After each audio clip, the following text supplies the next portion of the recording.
Hello everyone, welcome to Vishnu Economic School. I am Kajol and in this video we are going to discuss minors agreement. तो अब 12 miners agreement की conditions हम discuss कर चुके हैं और इस वीडियो में हम 2 रिमेनिंग कंडीशंस डिस्कस करेंगे. So let's get started. तो यहाँ पे 13th कंडीशन है माइनर शेयर होल्डर. अब इस केस में कोई भी माइनर जो है वो एज शेयर होल्डर एक्ट करना चाहता है, मतलब वो किसी कंपनी के शेयर जो है वो उनको होल्ड करना चाहता है. Minor being incompetent to contract can't be a share holder of the company. अब हमें पता है कि माइनर के साथ होने वाला कोई भी कॉन्ट्रैक्ट जो है वो इनवैलिड कॉन्ट्रैक्ट होता है, वॉइड एब इनिशियो होता है. तो उस केस में यहाँ पर वो किसी कंपनी के शेयर्स जो है वो होल्ड नहीं कर सकता. जब वो एक इनकॉम्पिटेंट पार्टी टू कॉन्ट्रैक्ट है तो वो कोई भी कॉन्ट्रैक्ट नहीं कर पाएगा किसी भी कंपनी के साथ. तो इसीलिए कोई भी माइनर जो है वो इनकॉम्पिटेंट होता है किसी भी कंपनी के शेयर होल्ड करने के लिए. Company can refuse if the shares are not fully paid, otherwise a minor can be a shareholder. अब इस केस में अगर वो जो शेयर्स हैं जिनको वो माइनर जो है वो होल्ड करना चाहता है, अगर वो फुल्ली पेड अप शेयर्स हैं, मतलब उन पे कॉल मनी जो है वो कम्प्लीटली आ चुकी है और वो फुल्ली पेड अप शेयर्स हैं, तो ही वो माइनर जो है वो उनको होल्ड कर पाएगा. तभी उन फुली पेड अप शेयर्स को माइनर जो है वो होल्ड कर पाएगा और माइनर जो है वहाँ पर एक शेयर होल्डर बन जाएगा किसी भी कंपनी के लिए. Because minor acting through his lawful guardian may become a share holder of a company.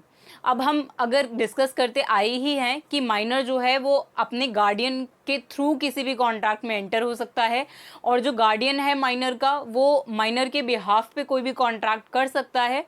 तो फिर उसको शेयर होल्ड करने में, किसी भी कंपनी के शेयर होल्डर बनने में कोई भी प्रॉब्लम नहीं होनी चाहिए. इसीलिए यहाँ पर एक माइनर जो है वो कंपनी का शेयर होल्डर बन सकता है.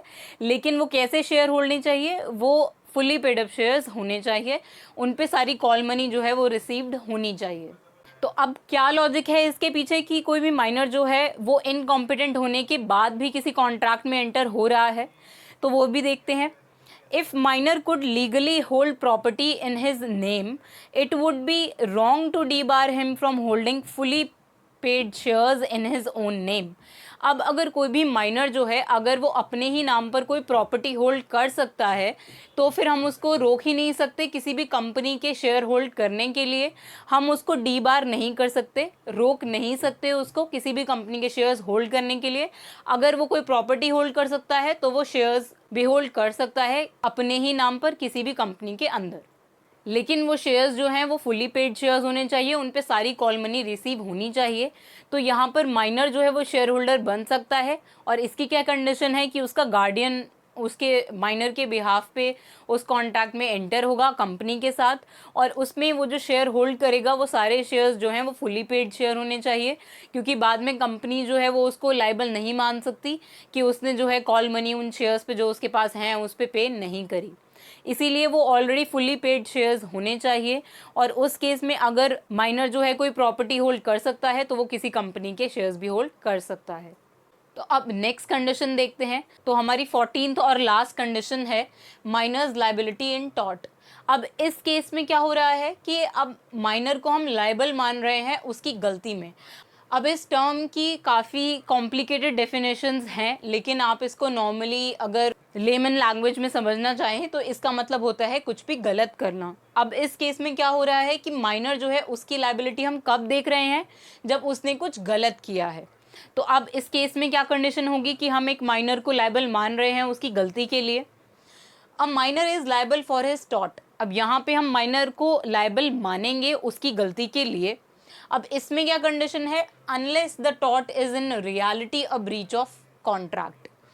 अगर उसने किसी कॉन्ट्रैक्ट में एंटर होने के बाद कोई ब्रीच ऑफ कॉन्ट्रैक्ट किया है या कुछ गलत किया है तो उस केस में हम उसको लायबल मानेंगे कि उसको उस माइनर को अब वो ऑब्लिगेशन जो है वो पे आउट करना पड़ेगा. अगर उसने ब्रीच ऑफ कॉन्ट्रैक्ट किया है या उसने कोई भी ड्यूटी परफॉर्म नहीं करी है या कोई भी ऑब्लिगेशन परफॉर्म नहीं करी है तो उस केस में हम माइनर को लायबल मानेंगे और उसको वो ऑब्लिगेशन पे करना पड़ेगा. तो अब इसको कैसे समझेंगे हम, इसमें एक केस लॉ है जेनिंग्स वर्सेस रंडाल. अब इस केस में क्या होता है कि मान लेते हैं एक माइनर है और उसने एक हॉर्स को हायर किया है राइडिंग के लिए। अब इतनी ही कंडीशन है कॉन्ट्रैक्ट में, अगर कोई माइनर जो है एक हॉर्स को हायर करता है तो वो एक कॉन्ट्रैक्ट में एंटर हो रहा है, उसने हायर करने के कुछ अमाउंट दिए होंगे और उसके बदले में वो उस हॉर्स को राइड करेगा। तो इस कॉन्ट्रैक्ट के अंदर अब इतना ही कॉन्ट्रैक्ट है कि वो माइनर जो है हॉर्स को हायर करेगा और उसके अगेंस्ट कोई मनी पे कर देगा।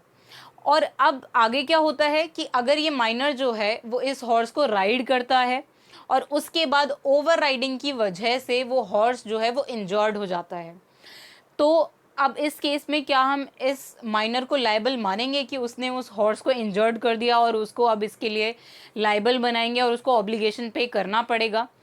तो ऐसा नहीं है। इस केस में यहाँ पर हम माइनर को लायबल नहीं मान सकते, यहाँ पर माइनर जो है वो लायबल नहीं होगा। अब वो लायबल क्यों नहीं होगा? क्योंकि इस केस में माइनर ने कोई भी ब्रीच ऑफ कॉन्ट्रैक्ट किया ही नहीं। अब वो ब्रीच ऑफ कॉन्ट्रैक्ट कैसे नहीं हुआ?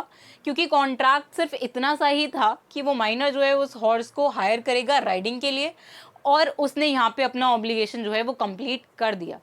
यहाँ पे उसने हायरिंग के लिए कोई अमाउंट पे किया होगा और उसके बदले में उसको हॉर्स जो है वो राइड करने के लिए मिल गया और उसमें उस माइनर की कोई भी गलती नहीं मानी जाएगी। अगर ओवर राइडिंग की वजह से अगर उसने ज़्यादा राइड कर लिया उस हॉर्स को और वो हॉर्स थक गया और उसके बाद वो इंजर्ड हो गया ओवर राइडिंग की वजह से, तो इस केस में यहाँ पर माइनर जो है उस हॉर्स के इंजर्ड होने के लिए लायबल नहीं माना जाएगा, क्योंकि ऐसा कोई कॉन्ट्रैक्ट में लिखा ही नहीं था कि जब हॉर्स जो है वो इंजर्ड हो जाएगा तो हम क्या करेंगे, या उसमें पहले से ही कुछ ऐसा नहीं लिखा हुआ था कि हॉर्स को जो है वो ओवरराइड नहीं करना है। कोई भी ऐसे इंस्ट्रक्शंस उस माइनर को नहीं दिए गए थे, तो इस केस में ब्रीच ऑफ कॉन्ट्रैक्ट हुआ ही नहीं और यहाँ पर ये माइनर जो है वो लायबल नहीं होगा। उसके टॉर्ट के लिए या फिर कोई रॉन्ग डूइंग के लिए उसकी कोई लायबिलिटी नहीं बनेगी। अब इसकी दूसरी कंडीशन देखते हैं। अब मान लेते हैं एक माइनर है, उसने फिर से एक हॉर्स जो है वो हायर किया, लेकिन अब इस केस में यहाँ पर ये एक्सप्रेसली डिक्लेयर्ड इंस्ट्रक्शंस थे, मतलब ऐसा लिखा हुआ था उस कॉन्ट्रैक्ट में। उस हॉर्स को हायर करते टाइम ये माइनर को बताया गया था, इंस्ट्रक्टेड था कि उस हॉर्स को जंप नहीं करना है, तो यहाँ पर ये एक्सप्रेस इंस्ट्रक्शंस थे। लेकिन अब इस केस में आगे क्या होता है कि ये जो माइनर है वो अपने हॉर्स को जो है, जो उसने हायर किया था राइडिंग के लिए इंस्ट्रक्शंस के साथ, तो उसने अपने हॉर्स को जो है वो अपने फ्रेंड को दे दिया कि अब वो उसे राइड करेगा। और उसके फ्रेंड क्या करता है, बाद में वो जंप कर लेता है हॉर्स को और वो हॉर्स जो है वो इंजर्ड हो जाता है और अल्टीमेटली वो हॉर्स जो है वो मर जाता है इंजर्ड होने की वजह से। तो अब इस केस में हम यहाँ पर इस माइनर को लायबल मानेंगे। ऐसा क्यों? अब इस केस में यहाँ पर माइनर ने ब्रीच ऑफ कॉन्ट्रैक्ट किया है। यहाँ पे कॉन्ट्रैक्ट में ऑलरेडी इंस्ट्रक्शंस दिए हुए थे कि हॉर्स को जंप नहीं करना है, लेकिन फिर भी उस माइनर ने हॉर्स को अपने फ्रेंड को दिया और उसने वो जो इंस्ट्रक्शंस दिए गए थे उनको फॉलो नहीं किया और इससे जो प्रॉपर्टी है, जो हॉर्स है, उसको नुकसान हुआ और वो मर गया। तो उस केस में अब यहाँ पे माइनर को पे करना पड़ेगा उस लॉस के लिए जो उसके फ्रेंड से हुआ है, क्योंकि अब इस केस में ब्रीच ऑफ कॉन्ट्रैक्ट माना जाएगा। इंस्ट्रक्शंस को उसने फॉलो नहीं किया जो कि कॉन्ट्रैक्ट में लिखे हुए थे और उसने सारी इंस्ट्रक्शंस को नहीं माना और यहाँ पे उसने कॉन्ट्रैक्ट की सारी ऑब्लिगेशन कंप्लीट नहीं करी, तो अब यहाँ पर माइनर जो है वो लायबल माना जाएगा। तो इसीलिए हम किसी भी माइनर को तभी लायबल मानेंगे उसकी गलती के लिए जब उसने एक्चुअली वो गलती जो है वो ब्रीच ऑफ कॉन्ट्रैक्ट हो, तभी हम उस माइनर को लायबल मानेंगे। अदरवाइज ऊपर वाले केस में कोई इंस्ट्रक्शंस नहीं थे और यहाँ पर कोई ब्रीच ऑफ कॉन्ट्रैक्ट नहीं हुआ, वहाँ पर ऐसा लिखा नहीं हुआ था कि ओवर राइडिंग करना मना है हॉर्स को, और उसने ओवर राइड किया और उसके बाद हॉर्स जो है वो इंजर्ड हो गया, तो उस केस में यहाँ पर माइनर जो है वो लायबल नहीं माना जाएगा। लेकिन इस केस में इंस्ट्रक्शंस थे और उसको फॉलो नहीं किया और यहाँ पे ब्रीच ऑफ कॉन्ट्रैक्ट हुआ, इसीलिए यहाँ पर माइनर जो है वो लायबल माना गया। तो अब आप जब इसको बुक में पढ़ेंगे तो थोड़ा कॉम्प्लिकेटेड लगेगा, तो इसीलिए हमने यहाँ पर इसको सिंपल एग्जाम्पल से समझा है। यहाँ पे आपको ये केस लॉ मेंशन करना इम्पॉर्टेंट नहीं है, बस आपको ये कॉन्सेप्ट समझना ज़रूरी है कि माइनर को कब हम लायबल मानेंगे उसकी गलती के लिए और कब नहीं। तो इन्हीं दोनों पॉइंट्स के साथ हम माइनर्स अग्रीमेंट के सारे कंडीशंस कंप्लीट कर चुके हैं और अब इसके नेक्स्ट वीडियो में हम डिसक्वालिफाइड पर्सन की डेफिनेशन डिस्कस करेंगे. So that's it for this video. Thank you.